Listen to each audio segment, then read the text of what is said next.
about what we're doing, but how we're doing it. What we're doing will get better and progress as we recognize how we're doing it and get that better, right? In other words, there's all sorts of examples you could use. A dressage horse, most modern dressage horses are very maneuverable, but they're not supple. They're forced into a frame, they're heavy in the front end, they're not elevated, they're not collected, in spite of what the judges say.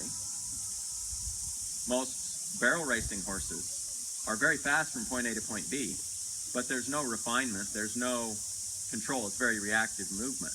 Now, those riders are very talented riders. They are very good at keeping the horse between them and the ground. And if that was all there was to riding, they'd be very good riders. But there's no horsemanship there.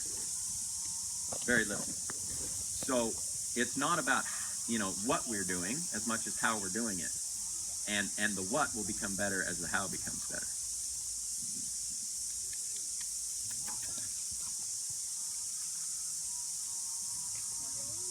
I'll give her an opportunity to do it from the walk, and we'll just work on things, because she might think that I feel a bit different, and that in and of itself might cause a little brace. Now, like right there, nothing wrong with that hindquarter yield, but it was I almost felt like she was starting to almost take that side away from me, like she's just so unsure that she's just kind of be a little bit defensive there. That's okay.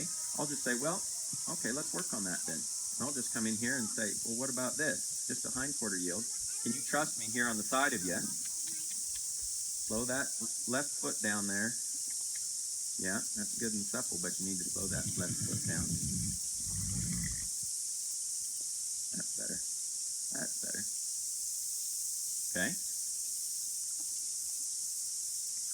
So part of this is just me building a little rapport with her. You wouldn't have to do this, but it's bringing out the same sort of just subtle brace there, a little unsureness, which is what she was doing with you at the trot. It's not that she didn't know what to do. She was turning around for you quite nicely in a physical way, but not mentally. And before she gets too far along, I'll just come in here and just carry right on with that hindquarter yield.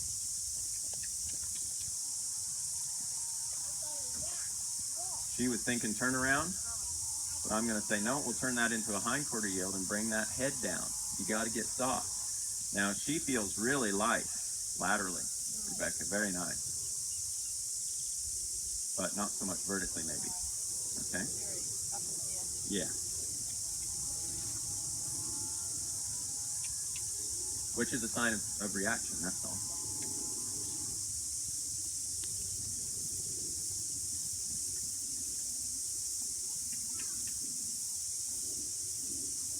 Good.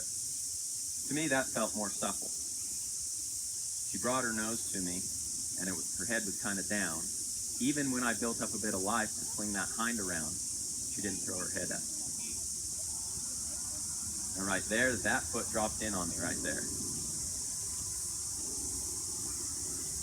So I want to make sure she can sort of get that hind around without crowding me with that shoulder too much.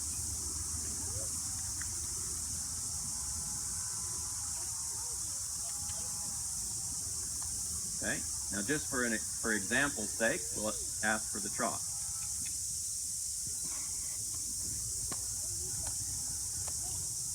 Horses have to learn how to operate at a faster speed in response. And I think we were saying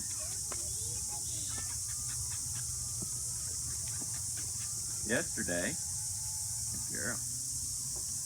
how when a horse's feet moves faster, there's usually reactive thinking involved. If they're going to be hooning around the pasture, how many of you know that they're either playing or they're running for their lives? Neither one of them, it involves behavior we're not that interested in, right? So what we have to do is be able to turn it up, and dial it down, like what I just did. Now, how many of you noticed as soon as she softened and I brought her to the stop, what did she start doing? Licking and chewing. That's dialing it up and dialing it down. Bringing it up, but coming back to response as you come back down. Pretty soon you're able to keep response up and down. Okay? If you want to see this in action, I don't know what you'd search on YouTube. Maybe search working cow horse or reined cow horse. Okay, because those guys in a showing environment, but it's the same on a ranching environment where I come from, we got to be able to go from 0 to 60, and then from 60 to 0, and our horse is just as quiet as when we started. Not all amped like a barrel horse that can't wait to get out the gate, you know. Not all worried, you know, or frothing at the mouth or anything. Just part of the job. Just what we do, you know. And it's just all the way up to everything they've got: acceleration, speed, quickness, alertness, reflexes, right on the edge. Back down to just standing around just for the next hour, just waiting for something to happen. You see, that's the response we need.